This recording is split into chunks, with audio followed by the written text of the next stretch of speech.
ಮಸ್ಕಿ ರಸ್ತೆಗಳಲ್ಲಿ ನೀಲಿ ಕ್ರಾಂತಿ ಡಾಕ್ಟರ್ ಬಿ.ಆರ್. ಅಂಬೇಡ್ಕರರ 135ನೇ ಜಯಂತಿ ವೈಭವ. ಜಾತಿ ವ್ಯವಸ್ಥೆ 3 ಕಾಲಕ್ಕೂ ಅಸ್ಪೃಶ್ಯರಿಗೆ ಶಾಪವಾಗಿದ್ದು, ಅದನ್ನು ನಿರ್ಮೂಲನೆ ಮಾಡಲು ಜೀವನವನ್ನೇ ಹೋರಾಟಕ್ಕೆ ಅರ್ಪಿಸಿದ ಮಹಾನ್ ನಾಯಕ ಡಾಕ್ಟರ್ ಬಿ.ಆರ್.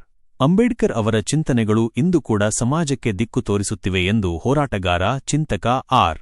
ಮಾನಸಯ್ಯ ಅಭಿಪ್ರಾಯಪಟ್ಟರು.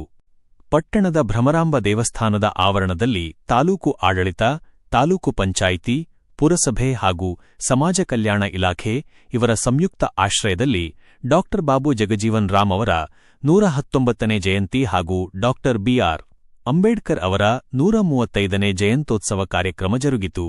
ಕಾರ್ಯಕ್ರಮದಲ್ಲಿ ಮಾತನಾಡಿದ ಅವರು, ಅಂತರ್ಜಾತಿ ವಿವಾಹಗಳನ್ನು ಉತ್ತೇಜಿಸುವುದು, ಸಹಪಂಕ್ತಿ ಭೋಜನಗಳನ್ನು ಆಯೋಜಿಸುವುದು, ದಲಿತ ಮತ್ತು ಹಿಂದುಳಿದ ವರ್ಗಗಳ ಹಕ್ಕುಗಳನ್ನು ಕಾಪಾಡುವುದು, ಕುಲಕಸುಬುಗಳನ್ನು ನಿಲ್ಲಿಸುವುದು, ಕುಲಸೂಚಕ ಹೆಸರನ್ನು ಅಳಿಸುವುದು ಹಾಗೂ ಜಾತಿ ಸಂಘಟನೆಗಳನ್ನು ನಿಯಂತ್ರಿಸುವುದು ಅಗತ್ಯ ಎಂದು ಹೇಳಿದರು. ಈ ಕ್ರಮಗಳು ಸಮಾನತೆಯ ಸಮಾಜದ ಕಟ್ಟಡಕ್ಕೆ ಬಲವಾದ ಅಡಿಗಲ್ಲುಗಳಾಗಿವೆ ಎಂದು ಅಭಿಪ್ರಾಯಿಸಿದರು. ಇದಕ್ಕೂ ಮೊದಲು ಶಾಸಕ ಆರ್.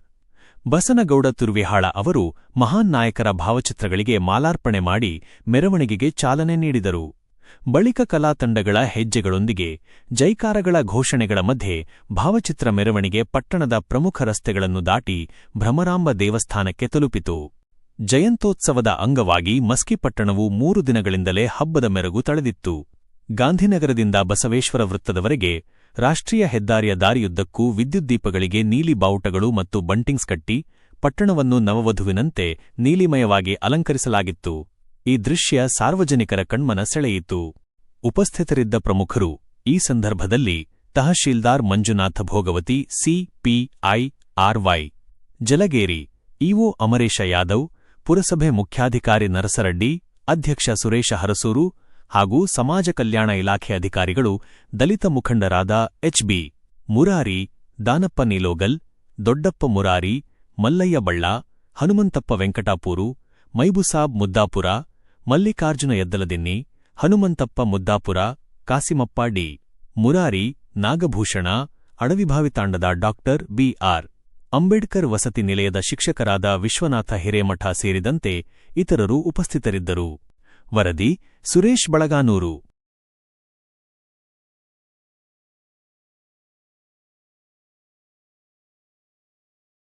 ಮನೆಯಲ್ಲಿ ವಿನಂತಿ ಮಾಡ್ಕೊಳ್ತಾ ತಮ್ಮೆಲ್ಲರ ಜೋರಾದ ಚಪ್ಪಾಳೆಯೊಂದಿಗೆ ಸನ್ಮಾನ್ಯ ಆರ್. ಮಾನಸಯ್ಯ ರಾಜ್ಯಾಧ್ಯಕ್ಷರು ಹಾಗೂ ಇಂದಿನ ಕಾರ್ಯಕ್ರಮದ ವಿಶೇಷ ಉಪನ್ಯಾಸಕರಿಗೆ ನಾವೆಲ್ಲರೂ ಸೇರಿ ಗೌರವವನ್ನು ಸಮರ್ಪಿಸೋಣ ಅಂತ ಮಾತನ್ನು ಹೇಳ್ತಾ, ಇದಾದ ನಂತರದಲ್ಲಿ ಮಸ್ಕಿ ತಾಲೂಕಿನಲ್ಲಿ ದ್ವಿತೀಯ PUC ಪರೀಕ್ಷೆಯಲ್ಲಿ ಉತ್ತಮ ಅಂಕಗಳನ್ನು ಗಳಿಸಿ ಅದ್ಭುತ ಸಾಧನೆಯನ್ನು ಮಾಡಿರುವಂತಹ ವಿದ್ಯಾರ್ಥಿಗಳಿಗೆ ಸನ್ಮಾನ ಕಾರ್ಯಕ್ರಮ ಇರುತ್ತೆ. ದಯಮಾಡಿ ಎಲ್ಲ ಮಕ್ಕಳು, ನಾನು ಈಗ ಹೆಸರನ್ನು ಹೇಳಿದಂಥ ಎಲ್ಲ ಮಕ್ಕಳು ವೇದಿಕೆಗೆ ಆಗಮಿಸಬೇಕಾಗಿ ವಿನಂತಿ ಮಾಡಿಕೊಳ್ತೇನೆ. ಚಪ್ಪಾಳೆಯೊಂದಿಗೆ ನಾವು ಮಾನಸಯ್ಯ ಸರ್ ಅವರಿಗೆ ತುಂಬ ಅದ್ಭುತವಾಗಿರುವಂತಹ ತುಂಬ ಮಾರ್ಮಿಕವಾಗಿರುವಂತಹ ಉಪನ್ಯಾಸವನ್ನು ನೀಡಿ ಇಂದಿನ ಕಾರ್ಯಕ್ರಮದ ಘನತೆಯನ್ನು ಹೆಚ್ಚಿಸಿದಂತಹ ಒಂದು ಅರ್ಥಪೂರ್ಣ ಕಾರ್ಯಕ್ರಮಕ್ಕೆ ವಿಶೇಷ ಉಪನ್ಯಾಸವನ್ನು ನೀಡಿರುವಂತಹ ಸನ್ಮಾನ್ಯ ಮಾನಸಯ್ಯ ಸರ್ ಅವರಿಗೆ ಮತ್ತೊಮ್ಮೆ ಗೌರವವನ್ನು ಸಮರ್ಪಣೆ ಮಾಡೋಣ ಅಂತ ಮಾತನ್ನು ಹೇಳ್ತಾ, ಇದೀಗ PUC ಪರೀಕ್ಷೆಯಲ್ಲಿ ದ್ವಿತೀಯ PUC ಪರೀಕ್ಷೆಯಲ್ಲಿ ಉತ್ತಮ ಅಂಕಗಳನ್ನು ಗಳಿಸಿ ತಾಲೂಕಿಗೆ ಒಳ್ಳೆಯ ಡಾಕ್ಟರ್ ಬಾಬಾ ಸಾಹೇಬ್ ಅಂಬೇಡ್ಕರ್ ಅವರು ಮುಟ್ಟಲಾದ ವಿಷಯ ಯಾವುದಿಲ್ಲ, ಅದರ ಬಗ್ಗೆ ಹೆಚ್ಚಿನ ವಿವರಣೆ ಹೋಗೋದಿಲ್ಲ. ಈ ದೇಶಕ್ಕೆ, ಈ ದೇಶದ ಸಮಸ್ಯೆಗಳಿಗೆ, ಯಾವ್ಯಾವ ಸಮಸ್ಯೆಗಳಿಗೆ ಪರಿಹಾರ ಹುಡುಕಬೇಕಂತ ಅವರು ಪ್ರಯತ್ನ ಮಾಡಿದ್ರೆ ಬಹುತೇಕ ಆ ಕ್ಷೇತ್ರದಲ್ಲಿ ಬಹಳ ಗಹನವಾದ ವಿಶ್ಲೇಷಣಾತ್ಮಕವಾದ ಓದು ಡಾಕ್ಟರ್ ಬಾಬಾ ಸಾಹೇಬ್ ಅಂಬೇಡ್ಕರ್ ಅವರು. ನಾನು ಮೊನ್ನೆ ಒಂದು ದೀರ್ಘ ಲೇಖನ ಕನ್ನಡದಲ್ಲಿ ಬರೆದೆ, ಇಂಗ್ಲೀಷಲ್ಲಿ. ನಿನ್ನೆ ಮತ್ತು ಇವತ್ತು ಕೂಡ ಅದು ಭಾರತದ ಎಲ್ಲ ಭಾಷೆಯಲ್ಲಿ ಟ್ರಾನ್ಸ್ಲೇಟ್ ಆಗಿದೆ. ಅಂಬೇಡ್ಕರ್ ಅವರ ಜಯಂತಿಯನ್ನು ಅರ್ಥಪೂರ್ಣವಾಗಿ ಆಚರಿಸುವುದು ಹೇಗೆ ಅಂತೇಳಿ ನಾನು ಸುಮ್ಮನೆ ರೆಫರೆನ್ಸ್ಗೆ ಅದು ಮಾಡಕತ್ತೀನಿ. ಸೊ ಅಂಬೇಡ್ಕರ್ ಅವರನ್ನು ನಾವು ಎಷ್ಟು ವರ್ಣಿಸಿದ್ರೂ ಸಾಲದು. ಈಗ ಅಗತ್ಯವಾಗಿದ್ದು ಅಂಬೇಡ್ಕರ್ ಅವರ ವರ್ಣನೆ ಅಲ್ಲ, ಅಂಬೇಡ್ಕರ್ ಅವರ ವಿಚಾರಧಾರೆಯನ್ನು ಸದುಪಯೋಗಪಡಿಸ್ಕೊಳ್ಳೋದು, ಈ ಸಮಾಜದಲ್ಲಿ ಇಳಿಸೋದು. ಔಷಧ ಅಂದರೆ ಹಚ್ಚೋದು ಸಲುವಾಗಿರೋದು ಅಲ್ಲ, ಔಷಧ ಅಂದರೆ ತೋರಿಸೋ ಸಲುವಾಗಿರೋದಲ್ಲ ಅಂತ. ಡಾಕ್ಟರ್ ಬಾಬಾ ಸಾಹೇಬ್ ಅಂಬೇಡ್ಕರ್ ವಿಚಾರಧಾರೆಗಳು ಭಾಷಣದ ವಸ್ತುಗಳಲ್ಲ, ಅಥವಾ ಗೋಡೆ ಮೇಲೆ ಕೊಟೇಶನ್ಗಳಲ್ಲ, ಅವುಗಳನ್ನು ಜಾರಿ ಮಾಡಬೇಕಾಗಿದೆ. ಹಾಗಾದ್ರೆ ಭಾರತದಲ್ಲಿ ಬಾಬಾ ಸಾಹೇಬ್ ಅಂಬೇಡ್ಕರ್ ವಿಚಾರಗಳು ಜಾರಿ ಆಗಿವೆನು? ಯಾರು ಜಾರಿ ಮಾಡಿದ್ದಾರೆ? ಎಷ್ಟು ನಾವು ಜಾರಿಗೆ ತಂದು, ಎಷ್ಟು ಸರ್ಕಾರಗಳು ಜಾರಿಗೆ ತಂದು?